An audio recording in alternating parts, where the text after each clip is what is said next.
Newly released autopsy results are raising more questions about how Nolan Wells died. An independent exam commissioned by his family's legal team classified the cause and manner of death for the 18-year-old as undetermined pending investigation. He's saying based on the examination of the body, he cannot rule out foul play. That is significant. The forensic pathologist wrote there were no fractures, cuts, or bruises on Nolan's body, but noted red discoloration was found on the back of his head and needs more investigation. 18 years old, reported missing on the 4th of July. Found 6 days later, face down, fully clothed, in the water off Horn Island, Mississippi. That's the part you already know. Here's the part you don't. When his family's independent pathologist finally got access to his body for a second autopsy, there was a piece of him missing. Not damaged, not decomposed, gone. The exact part of the neck doctors check first when they suspect someone was strangled, simply not there anymore. And in the same exam, in a completely different part of his body, that same pathologist found something he could not explain. A mark, hidden in a spot nobody had even thought to look, because the first autopsy, the official one, never checked there at all. 2 findings. One from a piece of evidence that's missing, one from a piece of evidence that was almost missed entirely, and a board-certified pathologist, a man who used to run the medical examiner's office for the entire city of Washington, D.C., standing in front of reporters saying 5 words that changed this entire case. I cannot rule out. Stick with me to the end, because by the time we get to the 7 questions this doctor says are still unanswered, you're going to understand exactly why this family isn't backing down. Because here's the thing about this case that makes it different from every other missing person turned tragedy story you've watched this year. It's not built on rumor. It's not built on a viral theory or an anonymous tip. It's built on a document, a real one, written by a real doctor with real credentials, who put his name on a sentence he knew would end up in every headline covering this case. That almost never happens this cleanly. Most true crime cases you and I cover live entirely in the gray zone. Witness accounts that contradict each other, statements walked back a week later, family members convinced of something they can't prove. This one's different. This one has an actual autopsy report sitting underneath it. And that report says something that should not be sitting quietly in a filing cabinet in Mississippi. So let's go through it. Not the rumors, not the theories floating around the comment sections. The actual findings, in order, exactly as this pathologist wrote them down. Before we continue, let us know your thoughts in the comments.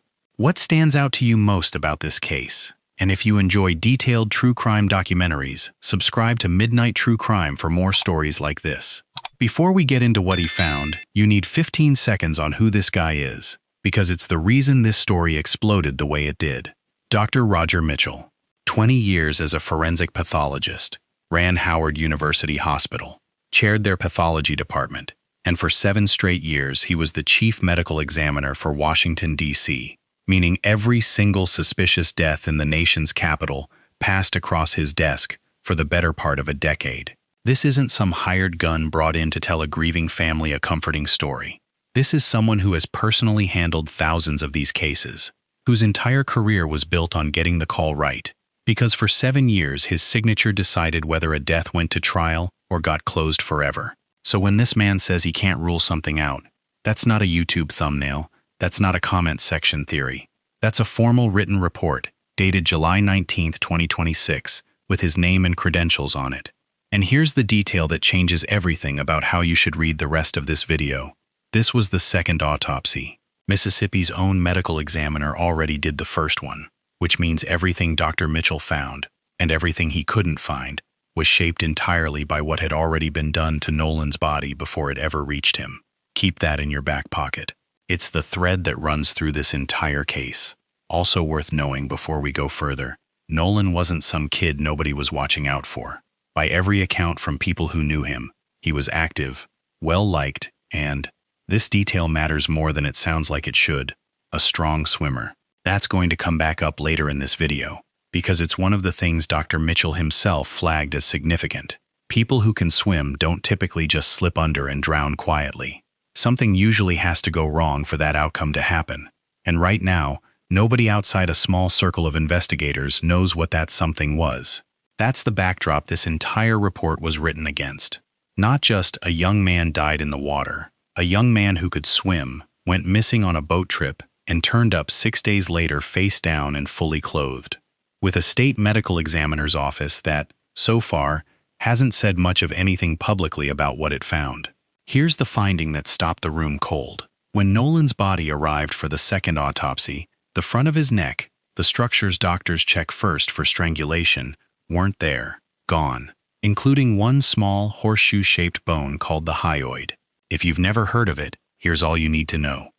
It sits right under your jaw, and when someone applies serious pressure to a person's throat, that bone is often the first thing to break. It's one of the clearest physical signals a pathologist has for one specific question. Was force applied to this person's neck before they died? And it wasn't there for Dr. Mitchell to check. He was careful not to accuse anyone outright. His assumption, stated in the report, is that Mississippi's original examiner kept those neck structures for their own further testing, which, on its own, is a normal step pathologists take. But here's the sentence that matters, word for word from his own findings. A neck exam done without those structures is incomplete. Therefore, his words, he cannot rule out injury to the neck as a cause of Nolan's death. Sit with that for a second. A man who spent 7 years deciding cause of death for an entire major American city is telling you, in writing, that he cannot clear Nolan's neck of suspicion, because the one piece of evidence that would answer the question is being held somewhere he doesn't have access to. That's not proof of anything. But it's not nothing either. And it's currently sitting in exactly one place, a file, on a desk, in an office in Mississippi. Think about what that actually means for a second. Somewhere, right now, there is a piece of Nolan Wells that could answer one of the most important questions in this entire case. And it's not lost. It's not destroyed. It hasn't decomposed past the point of being useful. It's being held, which means the answer to, was this an accident, might already exist. It's just not been shared yet. And that's the detail that turned this from a sad missing person story into a case people can't stop talking about. Because we don't know, and we know, but haven't told you, are two completely different situations. And right now, this case is sitting somewhere in between the two, with nobody quite sure which one it actually is. If you're finding this case as disturbing and fascinating as we are, take a second to subscribe to Midnight True Crime. We cover the biggest true crime cases, breaking updates, and investigations every week, and you won't want to miss what's coming next. Now here's the second finding, the one that made people in that press conference audibly gasp. While examining the back of Nolan's neck and skull, Dr. Mitchell found something nobody expected, a red, unexplained mark, roughly the size of your palm, at the base of his skull. No cut on the skin above it. No fracture in the bone underneath. On its own, inconclusive. Decomposition and days in warm water can cause discoloration that looks alarming but means nothing. But here's the part that should actually bother you. This spot was never checked during the first autopsy, at all. Mississippi's original exam didn't include that specific dissection.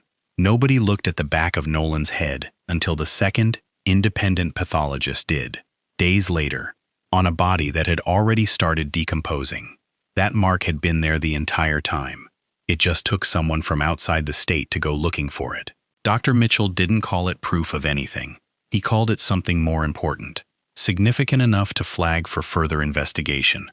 Not dismissed, not explained away. Flagged, in writing, for whatever comes next. Here's what makes this finding hit different once you sit with it.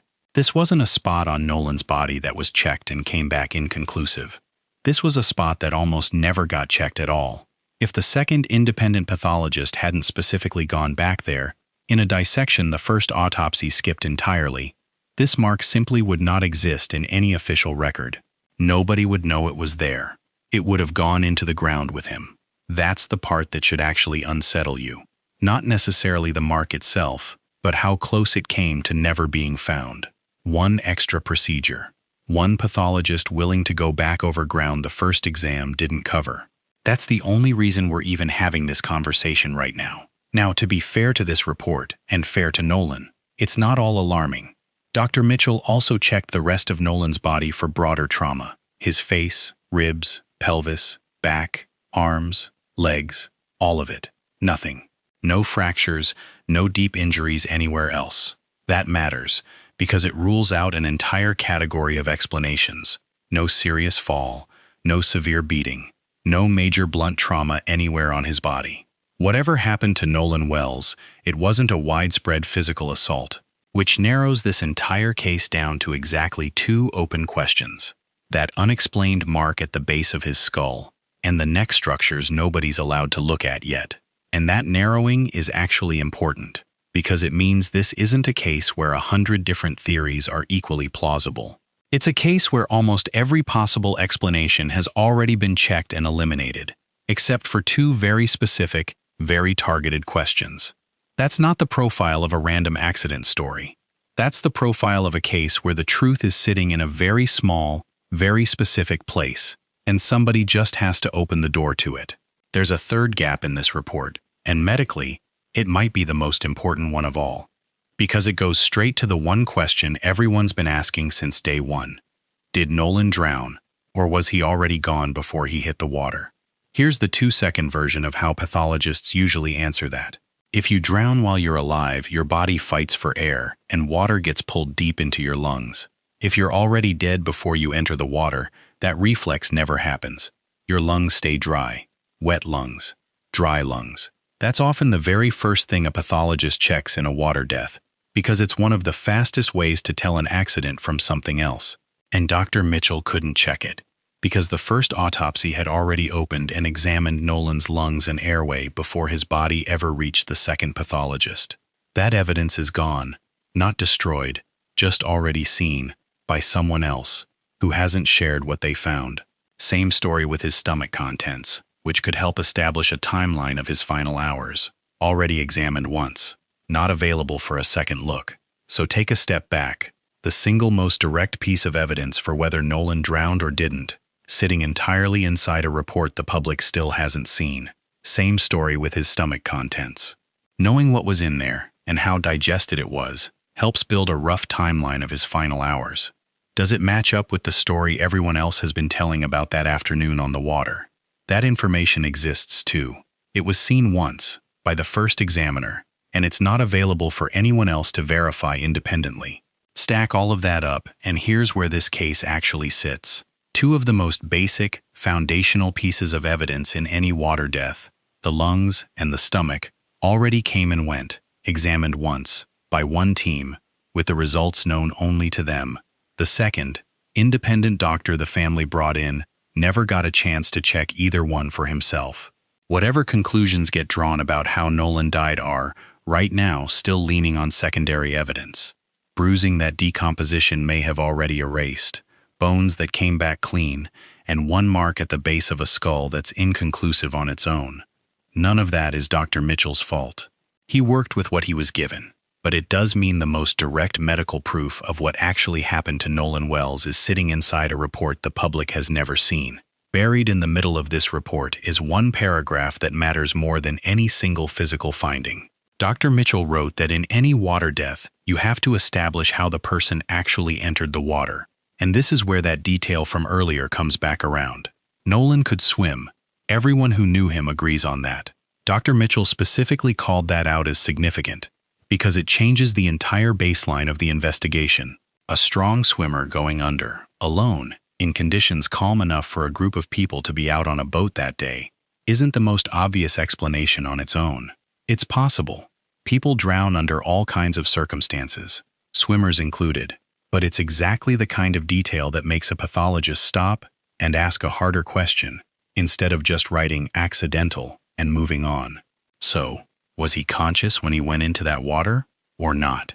Did he go in on his own, or was he forced? Dr. Mitchell's own words, he doesn't know, and that answer he wrote is the crux of the matter, not a detail. The crux. The one thing everything else in this case ultimately comes back to. Because of all of it, the missing neck, the unexplained mark, the lungs he couldn't examine, and no confirmed account of how Nolan ended up in that water, Dr. Mitchell landed on the sentence that's been repeated in every headline since. He cannot rule out that non-accidental factors contributed to or caused Nolan Wells's death. Translate that out of doctor speak and it says exactly what you think it says. He cannot rule out foul play. Not there was foul play. Cannot rule it out. That distinction matters, legally, and for where this story goes next. Dr. Mitchell ended his report with a list, and laid out together, it shows you exactly how much of this case is still wide open. Was there water in his airway? Was there any bleeding inside his skull, connected to that mark at the base of his head? What was actually in his stomach? What did the toxicology come back as? Was there injury to the front of his neck? What position was his body actually in when it was pulled from the water?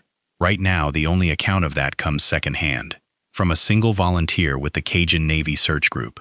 And underneath every single one of those, how did Nolan actually end up in that water in the first place? Here's what should really sit with you about that list. Every one of those 7 questions already has an answer somewhere. Somebody has already looked at his lungs. Somebody has already tested his stomach contents. Somebody is running his toxicology right now. None of this is lost to time or decomposition. It exists, in a file, in Mississippi. The public, including this family's own independent legal team, just hasn't been given access to it yet. That's not a case where the evidence disappeared. That's a case where the evidence is sitting behind a door that hasn't opened.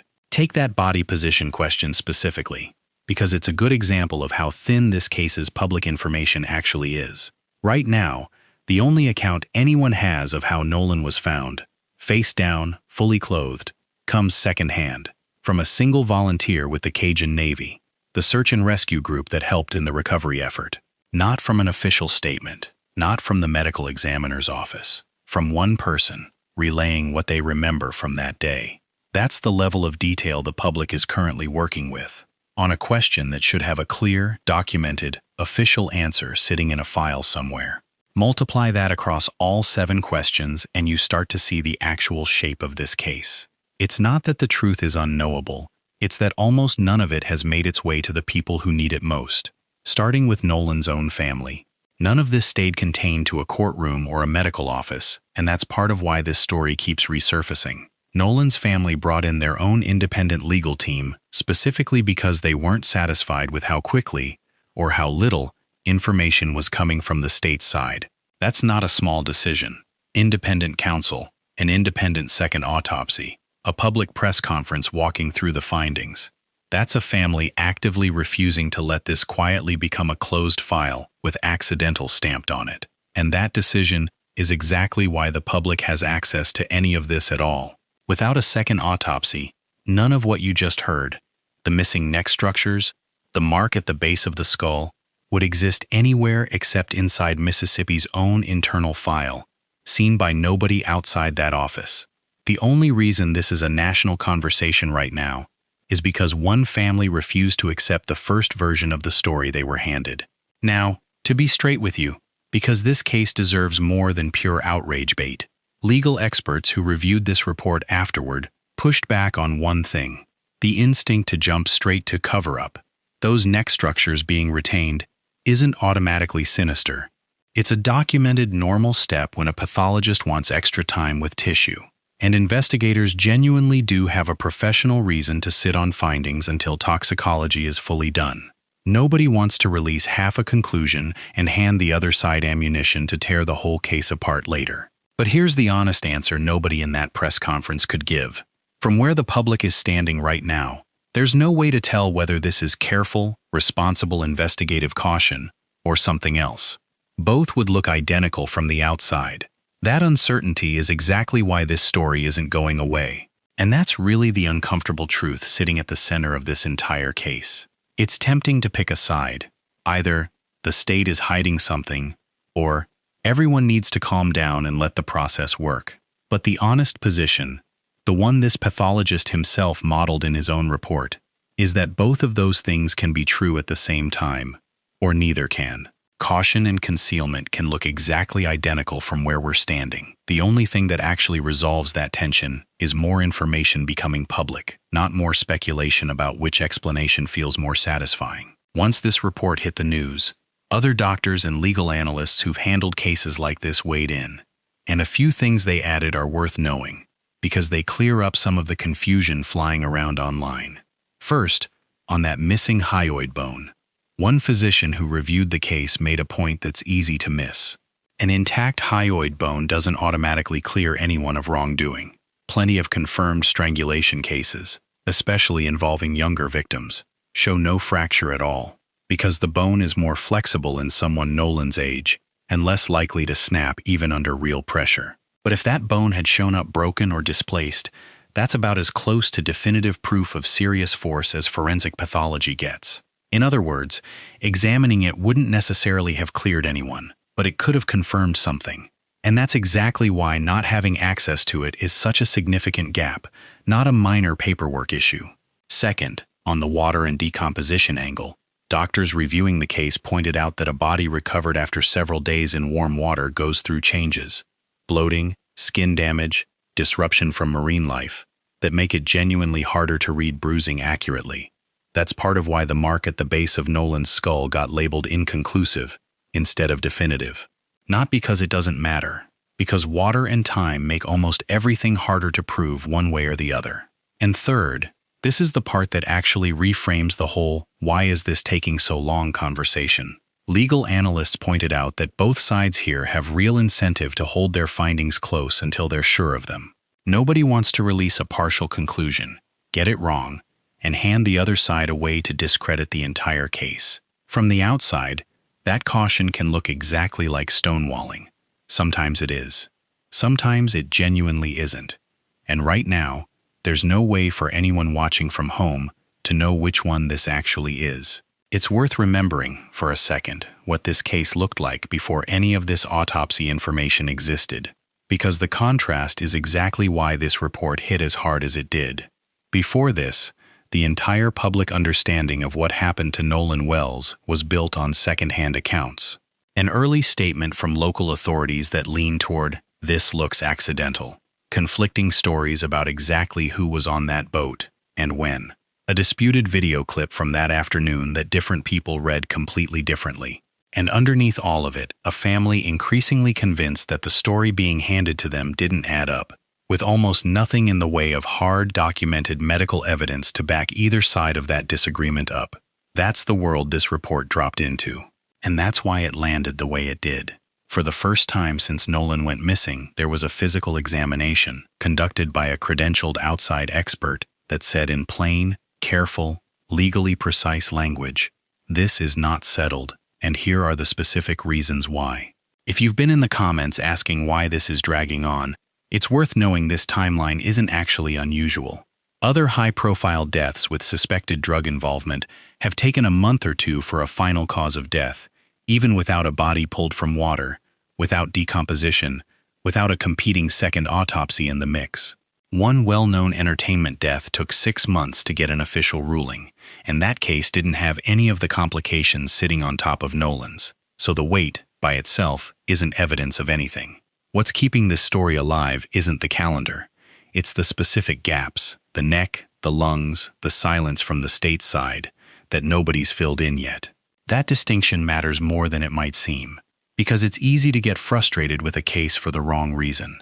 If you're angry that this is taking weeks instead of days, that anger is aimed at the wrong target. That's just how forensic toxicology works. And rushing it doesn't produce better answers. It produces worse ones. But if you're frustrated that basic, already known findings from the state's own first autopsy still haven't been shared publicly, independent of whatever toxicology is still pending, that frustration is aimed exactly where it should be. Those are two very different complaints, and this case has both of them tangled together. So what happens next? Mississippi releases its own findings, the ones it already has. Toxicology comes back, from both sides. And there's still an open question of whether Dr. Mitchell ever gets access to those retained neck structures at all, which would settle, one way or the other, the single biggest mystery in this entire case. And underneath all of that sits the same demand that's been there since day one: transparency. Not a conclusion handed down from either side before the actual evidence is assembled and shared. Not a headline dressed up as a verdict. Just the full picture, whatever it turns out to be, good, bad, or somewhere in between. Right now, nobody watching this case from the outside actually has that. Not the public. Not, it seems, even Nolan's own family, in full. Until any of that happens, here's where things actually stand. A credentialed, experienced forensic pathologist has said, on the record, that he cannot rule out that something was done to Nolan Wells before he ever entered that water. And the state holding the rest of the answers hasn't said enough yet for anyone, including its own independent counterpart, to say otherwise. Not resolved, not closed, undetermined, pending investigation. 3 words an 18-year-old's family is still waiting to see replaced with something real. Think about what it actually means to be Nolan's family right now. For weeks, the story they were handed, informally, before a single official document existed to back it up, was that this was probably just an accident. A tragic one, but an accident. Then this report lands, from a doctor with no reason to tell them what they want to hear. And it says, not so fast. There are real, physical, documented reasons to keep asking questions. That's not closure. In some ways, it's the opposite of closure. But it is, for the first time, an acknowledgement that their questions were never unreasonable to begin with. That's really what this case comes down to, underneath all the specific findings. It's not really about a hyoid bone, or a mark at the base of a skull, or a stomach that never got a second look. It's about whether a family gets to know, with actual evidence behind it, what happened to their son, or whether they're left to live with undetermined for the rest of their lives, while the people who could answer that question stay quiet. We'll be tracking this one the moment either side releases more, because the second new evidence comes out, the entire picture could shift. If you want the full background on how we even got here, the boat, the timeline, the disputed video from that afternoon, that's covered in the rest of this series, and it's worth watching, because it's what makes everything in this video make sense. If you found this documentary informative, subscribe to Midnight True Crime and turn on notifications so you never miss an update. We cover the facts, follow the evidence, and bring you the latest developments in the cases that matter most. And before you go, we'd like to hear from you. What do you think is the biggest unanswered question in the Nolan Wells investigation? Let us know in the comments below, and as always, please keep the discussion respectful. The headlines may fade, but the search for truth never ends. This is Midnight True Crime. We'll see you in the next investigation.